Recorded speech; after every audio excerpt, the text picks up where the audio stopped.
Vous pensez avoir tout vu? Un homme dont 97% du corps est recouvert de poils depuis l'âge de 2 ans. Un homme qui doit manger toutes les 15 minutes pour survivre car son corps ne stocke aucune graisse. Un homme qui ne s'est pas lavé depuis plus de 60 ans et fume de la bouse de vache. Numéro 10, Yu Zhenwan. L'homme le plus poilu du monde. Commençons par une histoire qui commence dès le plus jeune âge. Yu Zhenwan est un homme originaire de Chine qui souffre depuis l'âge de 2 ans d'une condition médicale extrêmement rare. Le résultat de cette condition, pas moins de 97% de son corps est recouvert de poils. 97%, pratiquement l'intégralité de la surface corporelle. Pour vivre aussi confortablement que possible avec cette condition, Yu a subi 5 opérations chirurgicales destinées à épiler son nez et ses gencives, des zones où la pilosité excessive pouvait causer des infections sérieuses. Il utilise également des fossiles pour protéger ses yeux des poils qui les entourent. Pendant longtemps, Yu a évité de sortir. Il n'aimait pas se faire remarquer. La différence était trop visible, trop immédiate, trop difficile à gérer dans le regard des autres. Mais quelque chose a changé quand sa notoriété a grandi. Aujourd'hui, Yu Zhenwan a un projet bien précis pour son avenir. Il aspire à devenir une rockstar. Une ambition qui témoigne d'une transformation intérieure remarquable de quelqu'un qui évitait le monde à quelqu'un qui veut monter sur scène devant des milliers de personnes. Numéro 9, Chandra Bahadur Dangui. L'homme le plus petit ayant jamais vécu. Chandra Bahadur Dangui était un homme originaire du Népal. Et pendant un temps, il était officiellement la personne la plus petite ayant jamais vécu sur notre planète. Sa taille, 53 cm. En 2012, après avoir été officiellement mesuré et reconnu par le livre Guinness des records, Chandra est devenu une célébrité mondiale. Un homme qui n'avait jamais quitté son village natal au Népal s'est retrouvé à parcourir le monde rencontrant des personnalités, participant à des événements internationaux, représentant une condition médicale rarissime avec une dignité et une sérénité remarquables. Sa vie entière s'était déroulée dans l'intimité d'un petit village népalais et soudainement, à un âge avancé, le monde entier voulait le connaître. Chandra Bahadur Dangui est décédé le 5 décembre 2015 à l'âge de 75 ans des suites d'une pneumonie. Une vie longue et complète pour quelqu'un dont le corps mesurait moins de 55 cm. Numéro 8, Arlindo de Souza, les biceps à l'huile et à l'alcool. Voici peu être l'histoire la plus dangereuse et la plus perturbante de toute cette liste. Arlindo de Souza est un Brésilien qui voulait ressembler à Arnold Schwarzenegger, une aspiration partagée par beaucoup. Mais la méthode qu'il a choisie pour y parvenir était radicalement différente et potentiellement mortelle. Arlindo s'est injecté dans les muscles de ses bras une mixture composée d'alcool et d'huile. Immédiatement après l'injection, ses bras ont commencé à enfler de façon spectaculaire. Le résultat ? Des biceps mesurant 74 cm de circonférence. Une taille qui rivalise effectivement avec celle d'Arnold Schwarzenegger à son apogée. Mais le prix à payer est considérable. Cette substance, parfois appelée synthol ou dans ses versions artisanales des mélanges encore plus dangereux, a tué de nombreuses personnes, dont l'ami proche d'Arlindo, décédé d'une infection directement liée à l'utilisation de cette mixture. Les risques incluent des embolies, des infections graves, des nécroses musculaires et la mort. Une histoire qui fascine, mais qui sert aussi d'avertissement très sérieux sur les dangers des injections musculaires non médicales. Numéro 7, Tom Staniford. 0% de graisse corporelle. La grande majorité des gens cherchent à perdre de la graisse. Tom Staniford, lui, ne peut tout simplement pas en avoir. Tom est l'un des 8 personnes au monde atteintes de MDP, une maladie métabolique extrêmement rare, qui signifie que son corps est incapable de stocker de la graisse sous la peau. 0% de graisse corporelle, un état qui semble presque impossible biologiquement et qui l'est effectivement pour la quasi-totalité de l'humanité. Les conséquences pratiques de cette condition sont permanentes et contraignantes. Tom doit manger toutes les 15 minutes pour maintenir son niveau d'énergie et éviter une hypoglycémie grave. Sa journée entière est rythmée par cette nécessité nutritionnelle que la plupart d'entre nous ne pouvons pas imaginer. Mais ce que Tom Staniford a fait de cette condition est proprement extraordinaire. Non seulement il a obtenu un diplôme en droit et en français, une réussite académique que beaucoup d'entre nous au corps parfaitement fonctionnel n'atteignent jamais, mais il est également devenu cycliste paralympique de haut niveau. Un athlète, Quelqu'un qui pousse son corps à ses limites, un corps que la nature a rendu différent, mais que la volonté a rendu remarquable. Numéro 6, Leonid Stadnik, le plus grand homme du monde. Leonid Stadnik est un agriculteur originaire d'un petit village ukrainien. Et selon les informations disponibles, il pourrait être l'homme le plus grand du monde. Sa taille estimée, 54 mètres. Sa pointure, 54.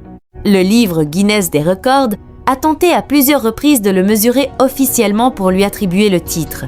Mais Leonid est un homme profondément timide, qui préfère sa vie simple de paysan ukrainien à la notoriété mondiale. Il a refusé d'être mesuré officiellement et de figurer dans le livre.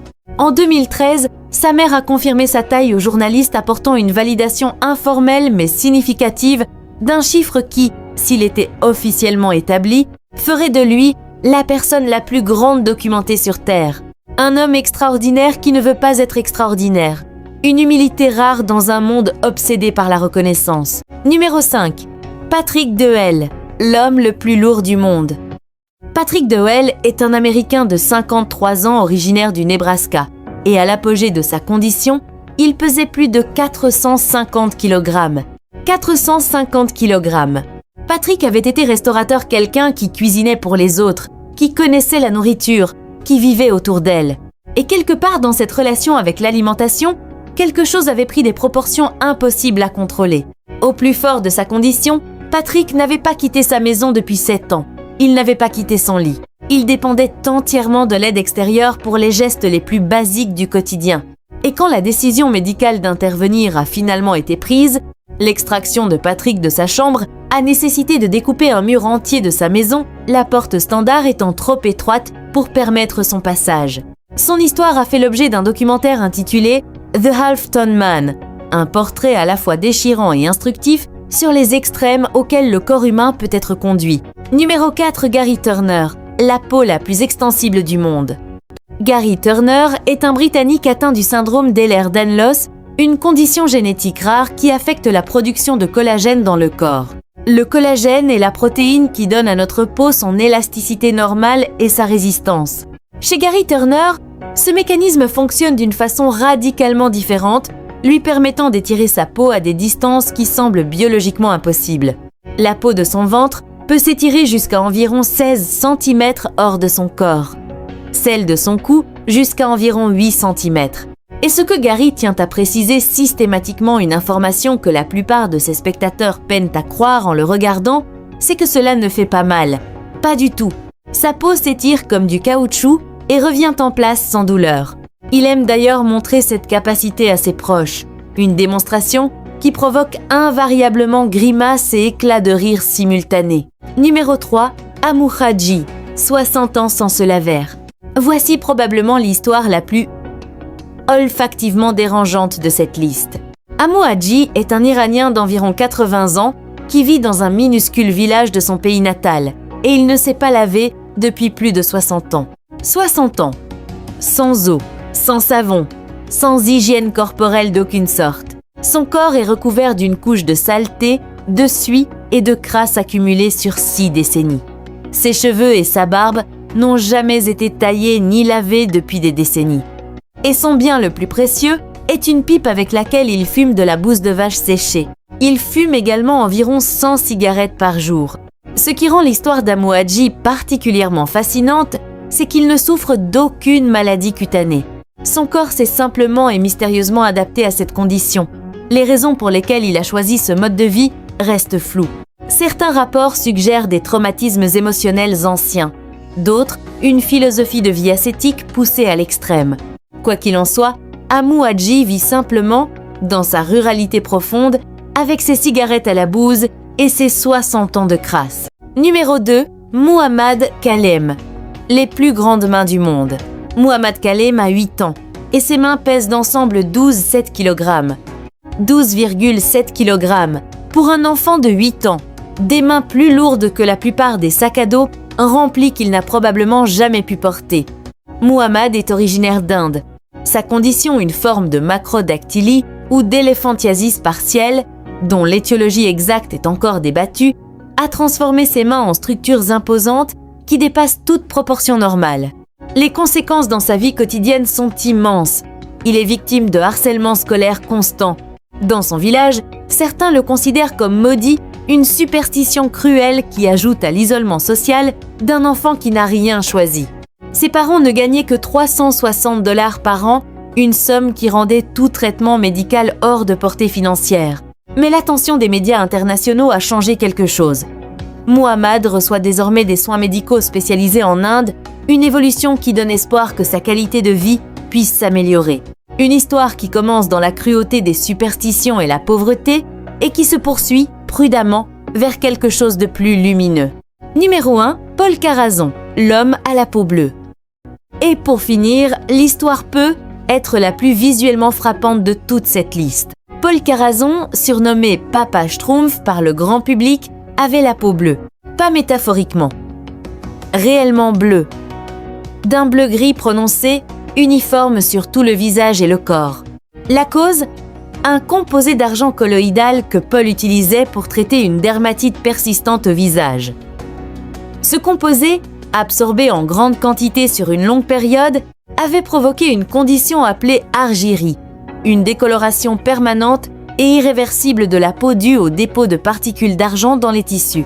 Paul acceptait son surnom de Papa Schtroumpf avec une philosophie certaine, précisant cependant qu'il n'appréciait vraiment ce surnom que lorsqu'il était prononcé par des enfants avec leur innocence naturelle plutôt qu'avec la moquerie des adultes. En 2013, Paul Carazon est décédé d'un AVC. Les médecins ont précisé que son décès n'avait aucun lien avec sa condition cutanée, une information importante pour comprendre que l'argyrie, bien que visuellement radicale, n'était pas directement responsable de sa mort. Un homme extraordinaire.